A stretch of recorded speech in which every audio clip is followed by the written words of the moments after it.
résurrection de Jésus-Christ parce qu'il est mort à la croix pour nos péchés. Il a payé, c'est ça, genre, il a fait le prix à notre place. C'est pour prouver à quel point, genre, c'est lui le chemin, la vérité et la vie parce qu'il y a juste un seul don. Non, on va voir comme elle a dit. Il y a juste un seul don. Il n'y a personne qui peut faire ce sacrifice à sa place. Tu as mentionné quelque chose de très important. Tu as mentionné le fait que, oui, à la résurrection, mais Jésus-Christ est aussi mort pour le péché. C'est le seul qui sorti du tombeau. Il y a plusieurs dieux dans le monde, mais il y a un seul Dieu qui est ressuscité, qui est vivant, et c'est le nôtre. Et ça nous distingue des autres religions. C'est quoi il y a aussi le fait qu'il a versé son sang pour moi. Puis nous, en tant que chrétiens aujourd'hui, on célèbre tout ça. Mais savez-vous que la Pâque ne vient pas de nulle part? Ça ne vient pas juste du fait que Jésus-Christ est mort pour moi. Bien avant ça, il y avait déjà la fête de la Pâque. Et ça s'appelait la Pâque. Est-ce que vous avez une idée de ça ressemble à quoi? Oui, en effet, c'est les Juifs. Les Juifs fêtaient la Pâque bien avant que Jésus-Christ vienne sur terre. Et aujourd'hui, on va dive deep down de pourquoi ils fêtaient la Pâque et à quoi ça ressemblait la Pâque dans l'Ancien Testament. Et on va voir que, comme Jésus-Christ est venu, il a dit lui-même qu'il est venu accomplir tout ce qui était dans l'Ancien Testament. Il est venu accomplir toutes les paroles des prophètes. On va voir qu'il y a un lien avec la Pâque de l'Ancien Testament et la Pâque du Nouveau Testament. Puis on va voir comment ça affecte notre vie aujourd'hui. Amen. Donc si vous avez vos Bibles, c'est le moment de prendre une Bible. Si vous voulez prendre une Bible. Moi, je vais prendre ma Bible.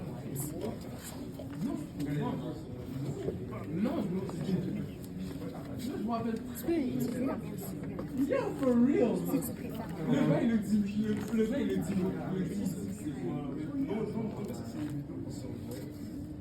Non, yo, tu sais, ça, je me rappelle très bien. J'ai fait cette photo-là. J'ai utilisé, je me rappelle très bien de l'application que j'ai utilisée. Puis à ça, j'ai utilisé la même photo. Tu sais, j'ai utilisé la même photo pour le bail de Pourquoi t'es venu un ami avec lui? Et c'est pour la fête à Weston. Mais j'irai contre lui. Qui ça? C'est ça, j'avais vu. Non, ça, encore, c'était moi.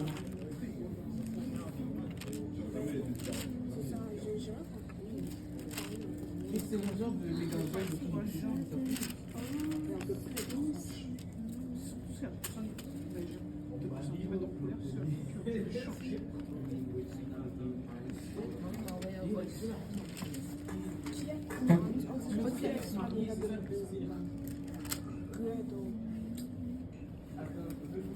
Donc, on peut tous aller dans Exode 12. Et Exode 12, en fait, nous explique c'est quoi la Pâque dans l'Ancien Testament. Juste comme ça, est-ce que quelqu'un peut de pourquoi le peuple juif célébrait la Pâque? On va pas se mentir, on va rien. Ce sont que eux, ils tuaient des animaux pour manger. Oui, c'est ça en fait. On va le voir, mais la Pâque, en fond, ça veut dire passer par-dessus. On va voir que ce mot-là ne sort pas de nulle part. Dans le fond, dans la Bible, dans le fond, dans la Bible, dans l'Ancien Testament, on se rappelle que le peuple d'Israël était en captivité, right? Sous les Égyptiens. Le pharaon ne voulait pas les laisser sortir. C'est pour ça que Dieu avait parlé à Moïse dans le puissant ardent, puis il avait dit, c'est toi que je vais utiliser pour faire sortir mon peuple de l'Égypte. Tout le monde se souvient de cette histoire. Et puis Moïse avec son frère Aaron, ils allaient souvent voir le pharaon pour lui dire, laisse le peuple de Dieu, laisse le peuple d'Israël aller offrir un sacrifice dans le désert, laisse le peuple libre pour aller adorer son Dieu en fait. Et le pharaon disait toujours non, non, non, tu vois. Même il allait jusqu'au point de alourdir les tâches qu'il donnait au peuple d'Israël afin qu'ils puissent être encore plus assujettis à ses ordres, etc. Donc tout le monde se rappelle de cette partie-là de la Bible où le peuple d'Israël est esclave en Égypte. Je ne suis pas convaincue. Oui, oui. Oui, oui, oui. Oui, non, oui. Il n'y a pas de souci. Je connais pas l'histoire. J'ai une Bible infantile, moi. Genre, j'ai une Bible avec les images. J'ai pas lu la Bible, mais j'ai lu genre les films de la Bible. Si elle ne connaît pas, c'est pas grave. Est-ce que tu connais l'histoire de Moïse? Tout ce que je sais, c'est le truc qui a séparé la mer en deux. Ouais. C'est tout ce que je sais. Ok. Ça, c'est genre la partie la plus populaire. Mais la raison pour laquelle il a séparé la mer en deux, c'est pour justement faire en sorte qu'il y ait un chemin pour que les villages se passent, c'est ça? Exactement. Puis derrière eux, il y avait un peuple qui les suivait, puis c'était les Égyptiens. Parce que pendant genre près de 400 ans, le peuple Pourquoi elle me mentionne là? israélite, je pense que je dois faire un retour en arrière. Parce que le peuple d'Israël, si je te dis ça comme ça, est-ce que tu as une idée genre ça? Yo, on est d'accord? Israël. Yo, ma tailleur était Mais comme dans le fond, dans la Bible, il y a, on va dire, depuis le tout début, il y a la descendance de Dieu. Tu vois, Adam, c'est le premier homme. Après ça, il y a eu Seth, son fils. La Bible dit qu'à partir de Seth, il y a ils ont commencé à invoquer le nom de l'Éternité. Seth, c'est un des fils d'Adam. Après ça, il y a eu Noé. T'as déjà entendu parler de l'histoire de Noé? Qu'est-ce qui se passe si je le fais pas dans ton niveau? Donc, il y a eu Noé. Et après, Noé a eu des enfants. Puis la lignée a continué, puis il y a eu Abraham. Abraham a eu des enfants, il y a eu Isaac, etc. Ça, c'est la postérité, on va dire, que genre, Dieu a choisi. Parce que Dieu a fait une alliance avec les pères de cette génération-là. Okay? Dieu a fait une alliance avec Abraham. Il lui a dit que, comme, je vais faire de toi une grande postérité. Et c'était genre le peuple choisi. Le peuple d'Israël était le peuple choisi de Dieu. Donc, fast forward, il y a eu, genre, arrivé dans la fin de Genèse, début Exode, le peuple d'Israël est rendu en Égypte. Ils sont en Égypte. Et puis, ils grandissent. Et à cause que le peuple d'Israël est rendu tellement nombreux, les Égyptiens ont commencé à craindre que le peuple d'Israël allait aller contre eux. Donc, qu'est-ce qu'ils ont fait? C'est qu'ils ont mis, genre, ils les ont rendus esclaves. Ce qui n'était pas, genre, la volonté du Seigneur à la base. La volonté du Seigneur, c'était pas que le peuple d'Israël soit esclave. Tu vois? Il faut savoir que dans la Bible, l'Égypte, c'est un signe du monde. Quand je dis le monde, est-ce que tu comprends? Mais quand je dis le monde, dans le fond, c'est comme. C'est une analogie Ouais, pour dire que l'Égypte ressemblait un peu au monde, genre la partie mondaine, genre. ouais. Puis le peuple d'Israël, ça représentait genre les enfants de Dieu. Ouais, les élus. C'est comme nous, on est les enfants de Dieu. Puis on vit dans ce monde, mais on n'appartient pas à ce monde, on appartient à Dieu, tu vois. C'est pour ça que Dieu nous appelle. Quand tu marches pour Dieu, il nous appelle à nous séparer. Il dit ne vous conformez pas au siècle présent. Soyez renouvelés par la transformation de l'intelligence. Vraiment, il veut qu'il y ait une séparation. C'est comme ça que Dieu arrivait à distinguer ses enfants du reste du monde. Tu vois ce que je veux dire? Quand il a fait l'alliance avec Abraham dans l'Ancien Testament, il a établi un signe. Il a dit le signe qui montre que le signe qui va établir que tes enfants sont mes enfants et que genre on fait alliance, c'est la circoncision. So, dans le temps des Juifs, c'était la. Tu sais, c'est quoi la circoncision? Ils devaient se mais c'était ça le signe. Puis, tous les enfants juifs, après 8 jours, ils se faisaient circoncire. Et une fois qu'ils sont circoncis, ils sont considérés juifs. Ils croient à un seul Dieu.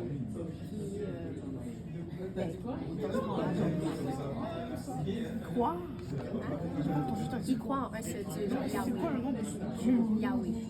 Jéhovah ou Yahweh. Ça, c'est qu'est-ce qui distinguait genre le peuple juif des autres peuples. C'est ça qui faisait qu'ils avaient une alliance avec Dieu. Fait que le peuple juif qui était les Israélites, et puis le nom israélite ne sort pas de là. Ça vient de un des fils là, de la descendance s'appelait Jacob, mais son nom avait été changé en Israël à un moment donné. Ça, c'est ça. Il faut une utilité pour ça. Mais oui. Mais bref, ça c'est juste la mise en contexte. Puis là, éventuellement, le peuple est en Égypte et ils sont esclaves. Et le pharaon qui régnait dans ce temps-là, comme j'ai dit, il ne voulait pas que les Israélites vont contre eux, vu qu'ils devenaient plus nombreux. Donc, qu'est-ce qu'il faisait? Il leur donnait aux gardes de tuer tous les premiers-nés mâles de chaque famille. Donc, les gardes allaient puis ils tuaient genre, tous les premiers-nés, ils les jetaient dans le Nil, etc. Et ça fait en sorte que le peuple d'Israël a poussé un grand cri vers l'Éternel. La Bible dit qu'il y a eu un grand cri vers l'Éternel, puis l'Éternel a entendu genre, leur pleurs. Et là, d'où vient l'histoire de Moïse? L'histoire de Moïse commence quand il est juste un petit bébé. Dans ce temps-là, Moïse est né dans une famille hébreu, juif, etc. Il faisait partie du peuple d'Israël. Et comme je l'ai dit, vu que c'est un petit garçon et il est mâle, On devait le tuer. ouais, Normalement. normalement, on devait le tuer. Mais Dieu l'a préservé et il a fait en sorte que sa mère puisse aller genre, Le cacher dans le Nil, dans Voilà. une corbeille. Dans une corbeille en osier. Fait qu'il n'est pas mort. Ouais, il n'est pas mort, il est vivant. Et puis là, voilà, la corbeille a fait son chemin. Et turns out que ça s'est retrouvé dans la maison du pharaon. Et là, la fille, c'était la fille du pharaon. Ouais, c'est ça, exactement. Elle l'a recueilli, elle a vu que c'était un gros bébé. Ouais. Et puis elle l'a gardé. Elle l'a éduqué comme son fils. Ouais. Elle l'a éduqué comme son fils. Et en plus de ça, vu que la fille de Pharaon ne pouvait pas allaiter, elle a envoyé quelqu'un aller chercher une dame pour allaiter le petit. Mais it turns out que la dame, c'était Sa propre mère. la Mais mère. elle l'a jamais dit. C'est ça. C'était sa mère. Donc sa mère l'a... Inculquer les valeurs quand même. C'est ça, elle a inculqué les valeurs d'Israël et tout. Elle lui a appris genre qui était le vrai Dieu, le seul Dieu, etc. Et c'est pour ça que Moïse, il a grandi en évitant justement l'idolâtrie, parce que les Égyptiens étaient très forts dans tout ce qui était genre les dieux du soleil, les dieux de... Et ça jusqu'à aujourd'hui. Mais bref, Moïse a grandi en connaissant qui était le Dieu. Fast forward, il grandit en tant qu'hébreu dans son cœur, mais son environnement, il vit en Égypte et les autres gens le considèrent comme un Égyptien. Okay? Parce qu'il a grandi dans la maison du pharaon, il ne veut pas. Puis, imaginez-vous être à la place de Moïse. Genre, vous savez que vous venez de ce peuple-là et vous voyez vos frères et vos sœurs, vos tantes et vos oncles se faire genre battre tous les jours, se faire maltraiter, etc. en esclavage. Donc, c'est ce qui est arrivé à Moïse. À un moment donné, il a vu ça de ses propres yeux. Et à cause de ça, il a poussé genre un des gardiens qui maltraitait un hébreu. Il l'a tué. Donc là, Ça veut dire qu'il est mort. il est mort. Il l'a tué. Non, mais genre, je sais qu'il est mort, mais j'avais pas compris quand tu me parlais. Parce que t'as dit Ah ouais, non, he did. He was dead. Donc il a tué. Après ça, il a fui. Parce que les autres Égyptiens, justement, ils commençaient à dire des affaires genre, oh, genre, tu penses que parce que, genre, je sais pas, t'es un hébreu et tout, whatever, blablabla. Bref, il est parti dans le Mais désert. comment il sait que c'est un hébreu en fait? Je pense qu'ils l'ont découvert à travers le temps, sûrement son attitude envers, genre, les hébreux. tout le monde idolâtrait tout le monde idolâtrait genre les faux dieux et tout, puis il y avait juste qui refusaient d'autres. À un moment donné, ils vont se poser des questions, genre du pourquoi, du comment. C'est ça. Tu stand out. Comment on dit ça en bon français? Quand tu sers... Hein? Sors de la norme. Ouais, tu sors de la norme quand tu sers le vrai Dieu. Il y a quelque chose de différent quand tu sers Jésus. Puis c'est ressenti par tous. Surtout quand tu as le Saint-Esprit. Mais passe au Yo, ça m'ouvre les yeux d'une façon différente par rapport à l'histoire. Genre, Non, mais genre, j'ai compris que genre, Dieu l'a utilisé Moïse, je pense, pour comme que tout le monde soit sauvé. Je sais pas comment expliquer, genre, pas sauvé seulement physiquement, sortir de l'Égypte. Je pense, genre, accepter Jésus comme Seigneur et Sauveur. Mais Jésus est vraiment resté là. Non, mais ça rapporte. Ça rapporte. Sérieux? Ouais, ça a vraiment rapport parce que l'Ancien Testament et le Nouveau Testament sont liés. Il faut toujours garder en tête quand on lit la Bible que Dieu est le même hier, aujourd'hui et demain. Le même Dieu de l'Ancien Testament, c'est le même Dieu du Nouveau Testament. C'est juste qu'il est manifesté dans la chair. Et si Dieu ne change pas, c'est que ce qu'il a fait pour le peuple juif dans ce temps-là, il l'a fait aussi pour nous aujourd'hui. Et on va voir ça, genre, éventuellement. Mais c'est vrai que Jésus était pas né dans ce temps. Mais ça flotte la parole. Mais, Reçoit favorablement. Ce n'est qu'après diplômer que le phare. hey, Jésus, Attends, mais tu vois, l'Ancien Testament, mais c'est la vie, genre, avant que Jésus-Christ soit là, mais genre, ce qui était dans les cieux, non. Jésus-Christ, Mais On va dire, genre, comment expliquer, mais avoue que, genre, dans l'Ancien Testament, il y avait Dieu, Dieu le Père, Dieu le Fils, et Dieu le Saint-Esprit, genre, déjà en haut, mais ils juste sont déjà en bas, genre. Je sais pas si tu comprends. Manifesté dans je la vois chair. qu'est-ce que tu veux Oui, dire. oui, ça. Mais, à un concert, tu n'as pas chanté ton en fait, il ne faut pas confondre. Dans les cieux, il y avait un seul Dieu, une seule entité. Puis la Bible est claire là-dessus. Seul Dieu a fait les affaires. Il a créé le monde seul. Donc, il n'y avait pas trois personnes en tant que telles sur le trône en haut. Il y avait juste Dieu. Et c'est ce qu'on appelle Dieu le Père.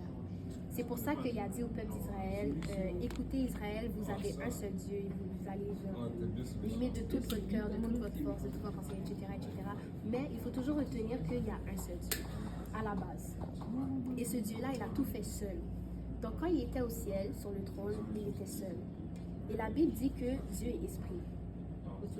Et est-ce que la Bible dit que Dieu est esprit, mais la Bible dit aussi que sans effusion de sang, il n'y a pas de pardon des péchés. Donc il fallait qu'il y ait du sang versé sur la croix pour que tout le monde se fasse pardonner nos péchés. Le peuple juif, dans l'Ancien Testament, tu sais c'est quoi l'Ancien Testament, le Nouveau Testament, ça veut dire quoi un peu? Ouais, dans le fond, l'Ancien Testament, c'est tout ce qui est avant Jésus-Christ, avant sa mort. Exact.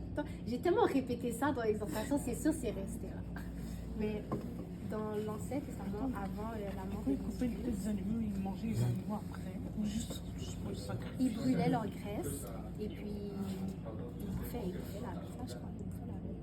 Mais Je crois que le plus important, c'est que le sang coulait. exactement, c'est que le sang devait couler. Le sang devait couler pour qu'il y ait genre, le pardon des péchés.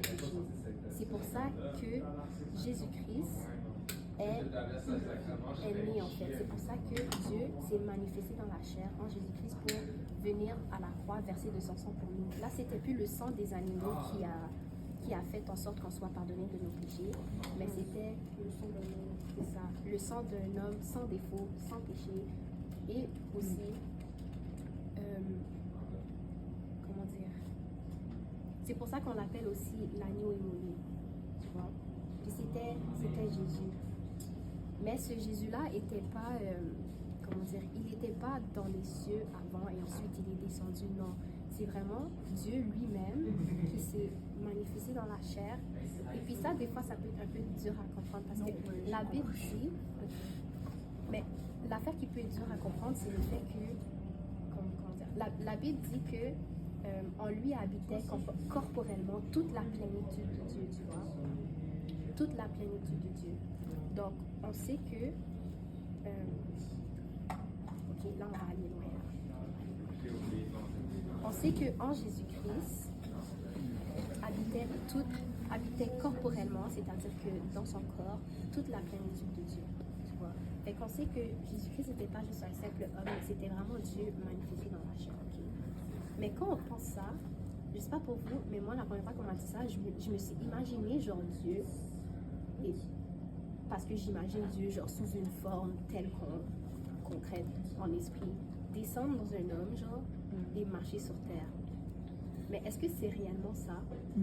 Parce que en réalité, est-ce que Dieu peut contenir genre Dieu est le Dieu de l'impossible. Il n'y a rien d'impossible pour lui. Genre, alors pour moi, ça ne peut pas vraiment. C'est vrai, c'est une bonne réponse. Mais d'un autre côté, Dieu ne peut pas être contenu, tu vois. Mais ok, pour nous, c'est comprenable. Mais si tu veux expliquer ça à quelqu'un qui dort, ben, il va être comme de quoi elle parle. Tu comprends ce que je veux dire? Exactement. C'est pour ça que je prends la peine de comme, juste expliquer un petit peu. Dans le fond, quand la Bible dit qu'en lui habitait corporellement toute la plénitude de la divinité, toute la plénitude de Dieu, ça ne veut pas dire que comme... Tu as donné sa plénitude à comme genre quelqu'un. Ouais, genre ça veut pas dire que, ok, parce que Jésus-Christ était sur terre, il y avait personne dans les cieux. C'est ça que je veux dire, c'est ça. C'est comme genre... c'est comme si on met un verre Je pense d'eau. que... Oh non, continue. Ok. C'est comme si on met un verre d'eau, ok? Et puis là, on a une bouteille d'eau. Et puis imagine dans la bouteille d'eau, c'est genre la plénitude de Dieu. Et le verre d'eau, c'est genre la chair, tu vois, Jésus. C'est comme si on versait l'eau, et puis l'eau coule. Vous pensez que ça va arrêter quand?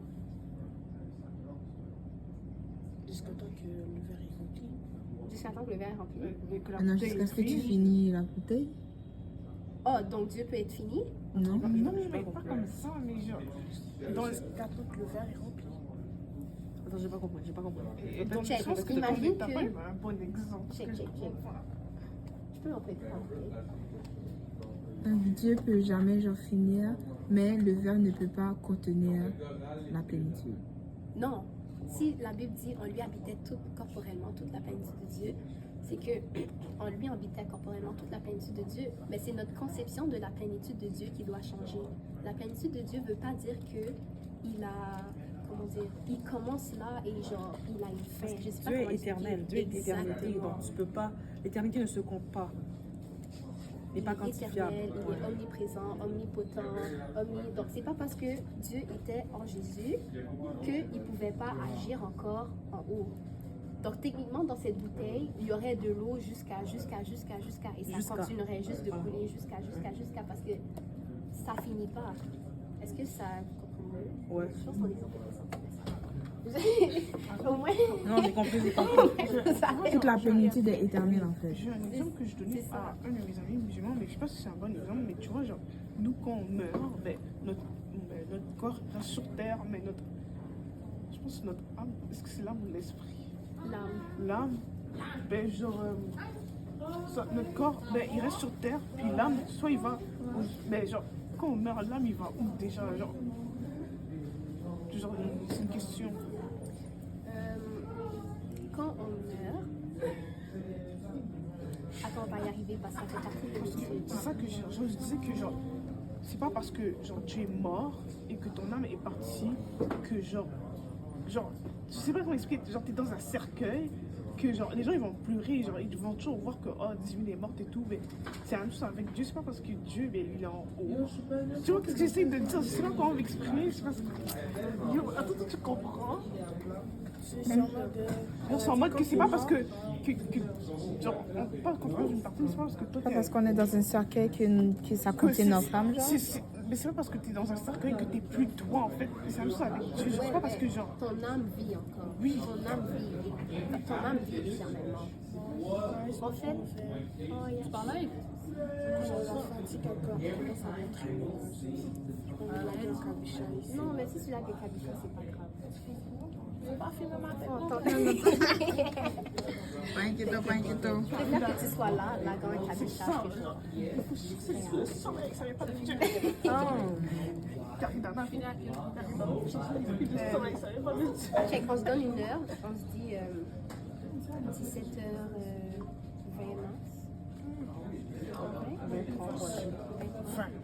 Parce que bon, c'est 5. Ok, c'est bon. Donc, je vais essayer de faire vite.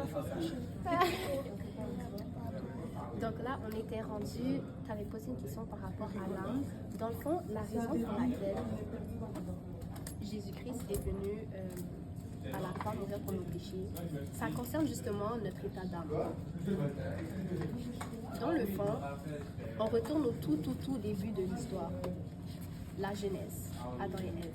Dieu a créé Adam et Ève et les a placés dans un jardin rempli de fruits, Ah, j'ai une question par rapport à Adam et Ève.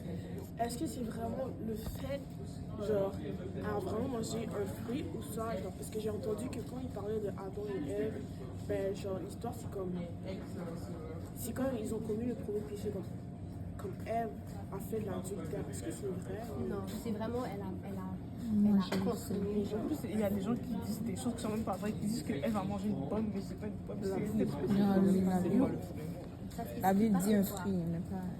Mais je crois qu'ils ont dit ça pour aider aux enfants d'imaginer comme Ah, ok. la Mais Ève. moi, je garderais juste qu'est-ce qu'elle dit. C'est La pas parole littéral. parle pour elle-même. Ouais, c'est vrai.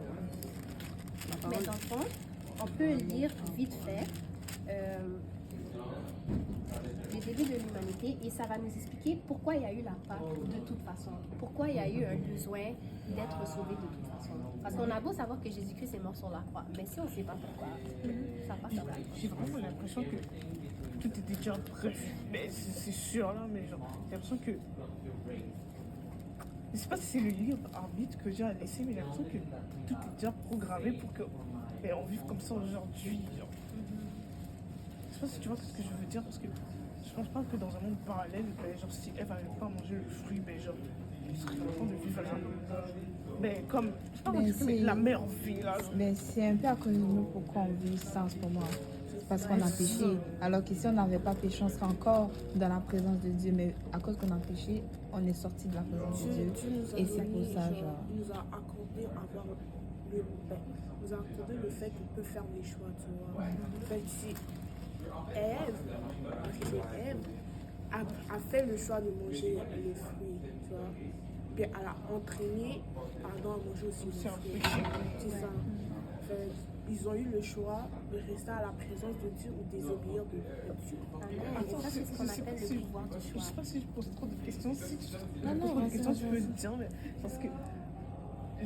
Mais genre, s'il y avait la présence de Dieu, pourquoi ils n'ont pas utilisé la présence de Dieu pour pas céder à la tentation?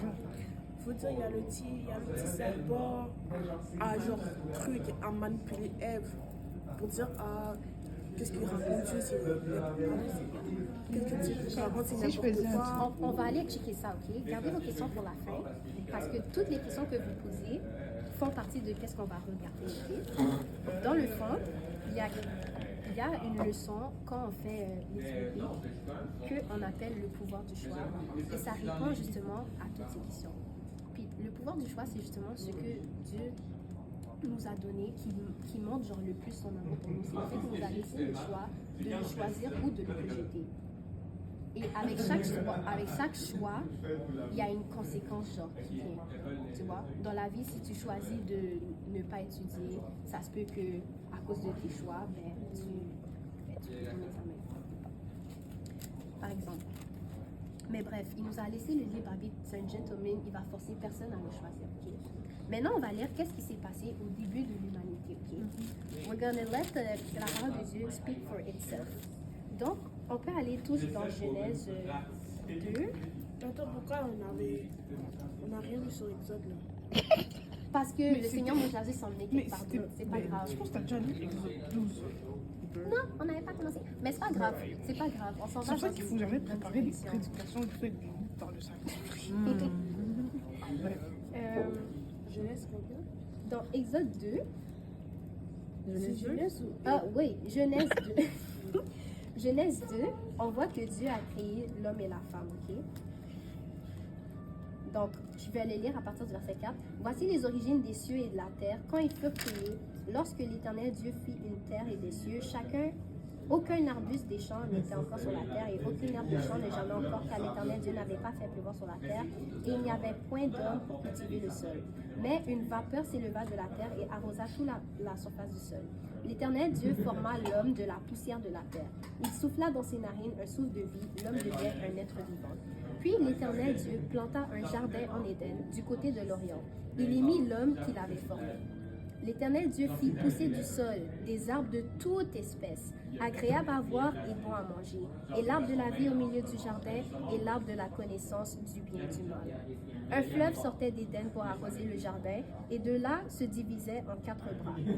Le nom du premier est Piscon, et celui qui entoure tout le pays de Havila où se trouve l'or. L'or de ce pays est pur, on y trouve aussi le bédélium et la pierre d'onyx. Le nom du second fleuve est Ok, bon, l'air des fleuves, là, on n'a pas vraiment besoin de savoir ça. Mais le nom du troisième, bref, verset 15. L'Éternel Dieu prit l'homme et le plaça dans le jardin d'Éden pour le cultiver et pour le garder. Verset 16. L'Éternel Dieu donna cet ordre à l'homme. Tu pourras manger de tous les arbres du jardin, mais tu ne mangeras pas de l'arbre de la connaissance du bien et du mal. Car le jour où tu en mangeras, tu mourras. Stop. Il y a plusieurs choses que Dieu nous dit dans cette Bible, puis on va aller décortiquer ces choses-là. Et on va voir pourquoi, en fait, la Bible est claire sur le fait qu'Adam et Ève avaient le choix de choisir Dieu ou bien manger de l'arbre de la connaissance du bien et du mal. Okay? Premièrement, on voit que Dieu a créé l'homme et il a aussi créé l'environnement de l'homme, right? Puis, quand Dieu a créé l'environnement de l'homme, il a vu que c'était bon. Quand il a créé les fruits, etc., tout autour. Puis le verset 8 dit, l'Éternel Dieu planta un jardin d'Éden du côté de l'Orient et il y mit l'homme qu'il avait formé. L'Éternel Dieu fit pousser du sol des arbres de toute espèce, agréables à voir et bons à manger. Imaginez-vous un jardin, ok, avec tous les arbres de fruits, de légumes autour du monde entier. Juste imaginez, prenez un moment de imaginer ça. C'est pas n'importe quel jardin. Il y a des manguiers, il y a des pommiers, il y a tout ce qu'est-ce que vous pouvez imaginer, ok? De toute espèce, agréable à voir et bon à manger. Et au milieu, il y avait quoi? Il y avait l'arbre de la vie, l'arbre de la connaissance du bien et du mal. Donc, il y avait combien d'arbres au milieu du jardin? Mais la dernière fois, tu avais posé cette question, je pense que tu avais dit 2. Non, tu avais dit 2. Je pense, j'avais oublié. Qui dit un arbre au milieu du jardin? Un seul. Karidana dit un seul arbre, Ednika dit un seul arbre. Qui dit qu'il y avait plus qu'un arbre au milieu du jardin? Moi, j'essaie juste de me rappeler de Shadel, ce que tu tu as dis dit. quoi? Non, moi je dis 2. Lui, il Moi, veut je dis lire, deux. lui, il veut s'assurer. Ouais, Dachel Ça, dit c'est 2, ça deux. lui. Tu dis 2 ou 1? C'est 2. Tu dis 2. Ok. Shadael dit 2. Et toi, tu penses qu'il y avait combien d'arbres au milieu du jardin? Je vais voir. Ouais, juste laisse-moi lire. Attends. Non, juste comme ça, de ce que tu as entendu. Ok. La réponse c'est 2. Retournons lire voir. Verset 9. L'Éternel Dieu fit pousser du sol des arbres de toute espèce, agréables à voir et bons à manger, et l'arbre de la vie au milieu du jardin, et l'arbre de la connaissance du bien et du mal. Donc il y avait l'arbre de la vie et l'arbre de la connaissance du bien et du mal. Je ne sais pas pour vous, mais toute ma vie en grandissant, jusqu'à ce que j'aie 16 ans et que je cherche le Seigneur par moi-même, on m'a appris qu'il y avait un seul arbre au milieu du jardin. On m'a appris qu'il y avait un seul arbre au milieu du jardin, alors que la Bible est claire sur le fait qu'il y avait 2 arbres au milieu du jardin. La Bible dit qu'il y avait l'arbre de la vie et l'arbre de la connaissance du bien et du mal, right? Oui. Ok. Donc, Adam et Ève avaient le choix de manger de 2 arbres au milieu. L'arbre de la vie et l'arbre de Wesh. la connaissance du bien et du mal. Attends, le Dieu de base, il avait dit de manger aucun fruit. Non, il n'a pas dit ça. Il a dit, voici qu'est-ce que Dieu a dit. Oh oui, Exactement. Et quand Dieu a donné l'ordre à l'homme, J'ai une petite question. Il a dit sauf genre manger genre l'arbre du bien et du mal, mais il pouvait manger genre l'arbre de la vie, non? oui, exactement. Et c'est ça le point important. Quand Dieu a mis l'homme dans le jardin et lui a donné l'ordre, voici qu'est-ce qu'il a dit. Tu pourras manger de tous les arbres du jardin. Et on s'entend qu'il n'y avait pas juste l'arbre de la vie, là, même si l'arbre de la vie était au milieu, on s'entend qu'il y avait des arbres de toute espèce. Il y avait des manguiers. Je ne sais pas pour vous, mais si j'étais là, je pense que je serais allée vers le manguier. C'est fini là. Et ils avaient le choix, en fait. Tous ces arbres. Mais Dieu leur a donné cet ordre. Tu pourras manger de tous les arbres du jardin, mais tu ne mangeras pas de l'arbre de la connaissance du bien et du mal. Car le jour où tu en mangeras, tu mourras. Donc, il lui a dit clairement, si tu manges de cet arbre, voici qu'est-ce qui t'arrive. Et quand il dit mourir, ça ne veut pas dire qu'il allait mourir sur le champ, il allait crever. Mais il parle de l'état de son âme. L'état de son âme allait mourir, son âme allait mourir. Et qu'est-ce que ça veut dire, un âme qui est mort? C'est un âme qui est séparée de la gloire de Dieu. Et on va voir justement comment le fait d'avoir consommé le péché leur a séparé de la gloire de Dieu. Dans le livre de Romains, ça dit car tous ont péché et sont privés de la gloire de Dieu. C'est ça qui a fait en sorte qu'aujourd'hui, on a besoin de la rédemption. Quand tu pêches trop, mais je sais pas si tu as déjà expérimenté ça, mais quand tu es vraiment à fond dans la présence de Dieu, genre carrément que genre, tu peux me parler entre toi et moi comme ça, genre avec Dieu, puis du lendemain tu pêches et tu te relèves pas et tu continues à pêcher, tu sens vraiment quelque chose dans ton cœur qui te dit que tu es loin de Dieu. Je sais pas si tu as fait ça aussi. Tu vois ce que je veux dire? Quand Genre, tu je sens vraiment que je suis détachée, genre, et ça me... Je sens vraiment dans mon cœur. Et ça me Tu as la conviction, c'est quelque part, Oui. c'est la conviction du péché, en fait. Tu sais que ce que tu fais, c'est pas forcément bon. Et genre, ça me ronge trop. Ouais. Ah, Mais ça, c'est bien, parce que c'est bien, mais ça fait pas la... ça, c'est les gens qui sont encore, on va dire, il y en a qui disent que c'est comme le Saint-Esprit, et comme, t'as pas un cœur qui est endurci. Parce que quand ton cœur est endurci, même quand tu fais un péché, c'est comme si pour toi c'est normal. Ta morale, elle a changé, t'es plus en mesure de dire, oh, mais c'est mal ce que je fais. Fait que c'est quand même bien que tu ressentes genre une sorte de culpabilité, parce que c'est que comme ton cœur est pas endurci. Parce que Dieu, des fois, il endurcit le cœur des gens, puis quand ton cœur est endurci, comme, c'est vraiment difficile de revenir. Ouais, Dieu peut endurcir le cœur. Parce qu'il a déjà fait ça avec Et avec Pharaon. le pharaon, il a déjà fait, ou sinon des gens dans la Bible, des fois comme Dieu endurcit leur cœur. Puis quand Dieu endurcit ton cœur, justement, tu n'as plus la possibilité de te repentir, parce que tu n'es plus en mesure d'être culpable, de te culpabiliser pour dire, oh, ce que j'ai fait, c'est pas bien, fait qu'il faut que je retourne vers Dieu. Genre, tu es tellement dans ta stupidité que t'es comme, ce que je fais, c'est beau, c'est ça change pas. Tu es Moi, borné. j'apporterais une nuance à ça. Parce que les moments où est-ce que Dieu a endurci le cœur des personnes dans la Bible, c'était éventuellement pour révéler sa gloire. Dans le sens qu'il a endurci le cœur de Pharaon, justement pour qu'il puisse avoir le display, pour que le peuple d'Israël puisse reconnaître à un moment donné que wow, mon Dieu, c'est le Dieu d'Abraham, Isaac et Jacob. Mon Dieu, c'est le Dieu d'Israël. C'était pour révéler sa gloire. Même chose avec quand il a endurci le cœur de Saül ou le cœur de d'autres personnes. C'était justement pour révéler après, faire monter justement quelqu'un d'autre qui allait marcher dans ses voies. Tu vois.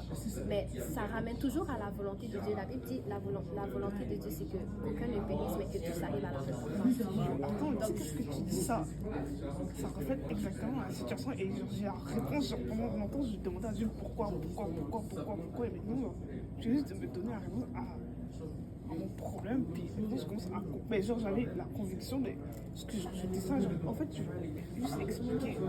Parce que tu vois, genre, Pharaon me fait penser à mon père. Genre, mon père, son cœur est tellement endurci que genre, il veut rien savoir de la parole de Dieu, même quand genre. Des fois, rarement, il va à l'église et tout, mais il va à l'église pour aller, genre, et ça c'est très rare, mais genre, le pasteur va dire de prier, puis il va être fâché, mais genre, il va pas prier, juste être comme ça, il va juste sortir comme il est rentré. Juste pour les personnes qui doivent partir, est-ce que tu peux garder ça? Ok, Puis pardon. au pire, après, on va prendre le temps, on va tous partager. Mais juste pour retourner à notre point de départ pour les filles, genre, comme on les avait dit À l'événement. à l'événement. Ouais. Ok, mais retiens qu'est-ce que tu voulais dire par rapport à ton père. Donc, on est dans le jardin d'Éden. Et puis Dieu leur a donné cet ordre justement qu'ils pouvaient manger de tous les arbres du jardin sauf un seul arbre. Et maintenant, on va voir la différence entre ce que Dieu a dit et ce que Satan a dit quand il tentait la femme. Donc, Satan est venu dans le chapitre 3, Genèse 3, à partir du verset 1. Je peux le lire vite fait. Le serpent était le plus rusé de tous les animaux des champs que l'Éternel Dieu avait fait. Il dit à la femme, Dieu a-t-il réellement dit, vous ne mangerez pas de tous les arbres du jardin? Donc, premièrement, la première chose que le diable fait, c'est qu'il arrive et il essaye de mettre le doute de la parole de Dieu dans la femme. Est-ce que Dieu a réellement dit ça? Est-ce qu'il a vraiment dit que vous ne pouvez pas manger de tous les arbres du jardin. Alors que Dieu avait pas dit ça. Premièrement, Dieu a dit, vous pouvez manger de tous les arbres du jardin. Vous voyez la différence? Dieu y arrive avec... Il commence son commandement par quelque chose de positif. Vous pouvez manger de tous les arbres du jardin, sauf un arbre. Mais le serpent, quand il arrive, il fait tout de suite en sorte que tout devient négatif. Est-ce que Dieu a réellement dit que vous ne mangerez pas de tous les arbres du jardin? Vous voyez la nuance? Donc, il tourne tout au négatif. Mais on dirait, genre, comment tu dis ça? On dirait qu'il y a une nuance de contradictoire, genre, qui se contradit. Yeah. A contrast. Les contradictoires? Oui, Voilà. contradictoire. Parce qu'il t'a dit, on peut tout manger, sauf un. Ouais. Mais au final, on peut pas tout manger si on peut pas manger. Il y en a un qu'on peut pas manger. Tu vois ce que je veux dire? Ouais. T'as dit, on peut tout manger, sauf un. Mais au final, on peut pas tout manger parce qu'il y en a un qu'on peut pas manger. Donc, on peut pas tout manger. Mais il a dit on peut tout manger. Mais si vous mangez. Mais si c'est vous pas plutôt mangez- genre on peut tout manger, mais si tu manges ça, il va y avoir ça. Ouais. Mais ils pouvaient quand même manger ça. Mais c'est juste que s'ils mangent ça, il y aura ça. Ouais, parce qu'ils avaient le choix. C'est ça. Ils pouvaient manger de tous les arbres du jardin, mais s'ils mangeaient de l'arbre de la connaissance du bien et du mal, ils allaient mourir. Et c'est les conséquences de leur choix. Tu vois? Et puis, le serpent, il arrive à la négative. Est-ce qu'il a vraiment dit que vous ne pouvez pas manger de tous les arbres du jardin? Et là, la femme a répondu, nous mangeons du fruit des arbres du jardin, mais quant au fruit de l'arbre qui est au milieu du jardin, Dieu a dit, vous n'en mangerez point et vous n'y toucherez point, de peur que vous mouriez. Attention, lorsque la femme a parlé, elle a révélé une faiblesse au serpent. Genre, si vous touchez, genre, Dieu a jamais parlé de toucher, genre. Exactement. La femme, en ouvrant sa bouche, elle a pas, comment dire, elle a pas utilisé la parole de Dieu de la bonne façon en fait. Elle a révélé une faiblesse au serpent et elle a révélé en fait qu'elle connaissait pas bien la parole de Dieu. Parce qu'elle a fait deux choses. Elle a ajouté à la parole de Dieu. Il y a genre dramatisé la femme. Ouais, je dirais même dédramatisé, genre. Elle a ajouté à la parole de Dieu et elle a... Mais dramatisé dans le sens de comment elle a ajouté le « et vous toucherez ». Ouais, elle a dramatisé et dédramatisé. Parce qu'elle a dit « de peur que vous mouriez ». Check la différence. Dieu, il a dit « si tu manges de cet arbre, tu mourras ». Point. Elle a dit quant au fruit de l'arbre, Dieu a dit que si on mange de cet arbre, non, vous n'en mangerez point et vous n'y toucherez point de peur que vous mouriez. De peur, ça devient genre une probabilité. C'est plus une certitude. Mais j'ai une question, parce que Dieu a dit que s'ils mangent, genre, le fruit et tout, ils vont mourir. Mais au final, ils vont manger, mais ils ne sont pas morts. Est-ce que c'était comme le sens, pas littéral, spirituel? Ouais, c'est vraiment ça en fait. Moi, j'ai grandi avec C'est exactement ça. Ils sont morts spirituellement. Tu vois? Et ça, c'est même la raison, on va y arriver, mais je pense que c'est même la raison pour laquelle Adam a fini par manger de la pomme. Parce que Ève a mangé de la pomme avant Adam. Ok? Puis on va le lire. Et là, Une question. Désolée, avec les questions. Est-ce que c'est pour ça qu'aujourd'hui que la femme est inférieure à l'homme? la femme n'est pas inférieure. Mais pas inférieure, mais dans la société. Moi, je sais que c'est pas vrai, mais dans la société, genre. Peut-être. Dans les cultures, genre. Pas toutes les cultures, parce que, exemple, il y a les Premières Nations, il y a beaucoup de leurs sociétés qui sont matrimoniales, genre. Mais pas matrimoniales, c'est comment ça? La femme, genre, mais je pense que vous l'avez vu, genre, quand vous étiez au primaire, là. Ah oui, Genre, Oui, là, c'est ça, c'est matrimonial. c'est les madames, là, les mamans, la femme est vraiment bien placée quand même. En Occident, il y a beaucoup de sociétés qui sont patriarcales parce que c'est comme ça en Occident, mais il y a quelques sociétés qui font la différence. Mais je pense pas que c'est relié à ça. Mais après, je me dis, le diable, il veut la division, donc il va Ouais. trouver un moyen de quand même semer la division. Puis si c'est par ça qu'il le fait, ben, il va trouver un moyen quand même de le faire. Ouais. Mais je pense pas que c'est nécessairement genre, À cause de ça. ouais. Comme quoi, il y a des sociétés qui utilisent ça, des gens qui utilisent ça. Mais dans le fond, oui, la Bible parle du fait que la femme doit être soumise à l'homme. La femme doit être soumise à son mari. Puis ça, c'est biblique juste parce que l'Église, c'est l'épouse du Christ, puis l'Église est soumise à Christ. Puis tout, genre, est biblique, etc. Mais c'est pas parce qu'on est inférieur à l'homme. Il n'y a pas un abus. C'est ça. C'est juste parce que c'est comme ça que Dieu veut les choses, en fait. Mais ça veut pas dire... Verset 16. Dis à la femme, je te montrerai la souffrance de tes grossesses. Ah oui, tu Genèse. enfanteras avec douleur et tes désirs se porteront vers ton mari, mais il dominera sur toi. Ouais. Tes désirs se porteront vers ton mari, mais il dominera sur toi. Quand il dit que tes désirs se porteront vers ton mari, c'est par rapport genre, au sentiment genre, de la femme. Genre, quand tu vas te marier, automatiquement, tes sentiments vont beaucoup genre, se porter genre, vers ton mari. Genre, tu peux genre, te maquiller, tout te mettre toute belle et tu sors dehors, tout le monde va te dire « Oh, t'es belle et tout. » Mais si ton mari à la maison te dit pas « Ma chérie, tu es magnifique, tu es belle. » Tu vas... Douter. Ouais, et tu vas te sentir mal. Quand il dit « Mais il dominera sur toi », c'est que l'homme est le chef de la maison en tant que tel, selon l'ordre de Christ. C'est pour ça la femme est soumise genre, à son mari. Puis il est le chef. Mais ça ne veut pas dire que tu es inférieur. Mais je pense. Parce que tu as un peu répondu à ta propre question en posant la question. Moi? Ouais. C'est justement c'est la société qui a mis ça en place. Mais comment ils ont mis ça en place? C'est à cause, genre, de la domination que l'Église a eue auparavant sur la société. Il y en a qui ont, comme, je pense, qui ont comme pris des versets justement de la Bible genre, sur le fait de dominer. Ils ont juste genre twisté ça pour pouvoir mettre ça pour leur propre avantage. Ouais, vous savez que les textes sacrés.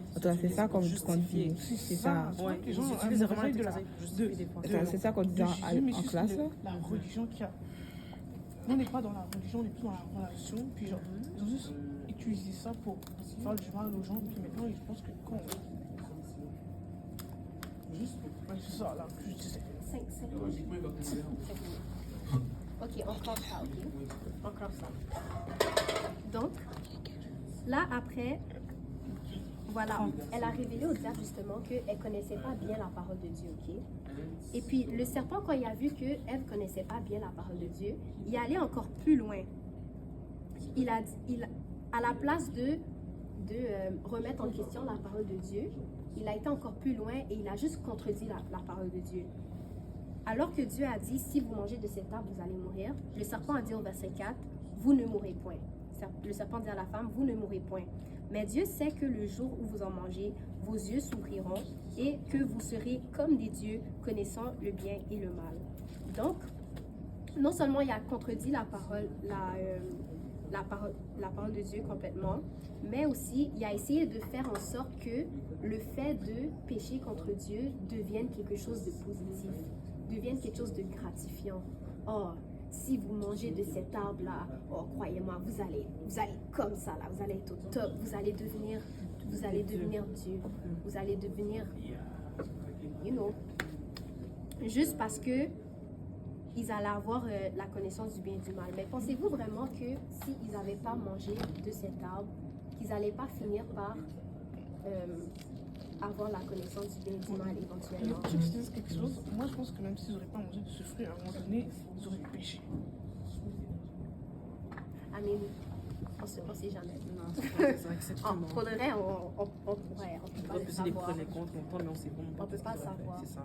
Mais en fait, ce qu'il faut garder en tête, ok, je vais juste continuer à lire, ensuite je vais expliquer. Ensuite, la femme vit que l'arbre était bon à manger, agréable à la vue et était précieux pour ouvrir l'intelligence. Elle prit de son fruit et en mangea. Donc, la femme a pris du fruit, elle en a mangé et après, elle en a donné aussi à son mari qui était auprès d'elle. Donc, Adam était où quand elle a mangé du fruit? Dans le jardin. Dans le jardin où? Mais à côté de Ève. Ouais. Adam était à côté d'Ève quand elle a mangé du fruit. Et pourquoi vous pensez qu'il a décidé d'en manger aussi? Parce qu'il a vu sa femme faire. Il a vu sa femme faire. Est-ce que sa femme est morte?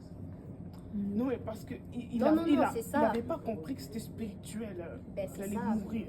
Justement, et nous, des fois, on a tendance à faire la même chose. On pense qu'on pêche et parce qu'on ne voit pas le résultat immédiat, qu'il y a il n'y a pas de conséquences.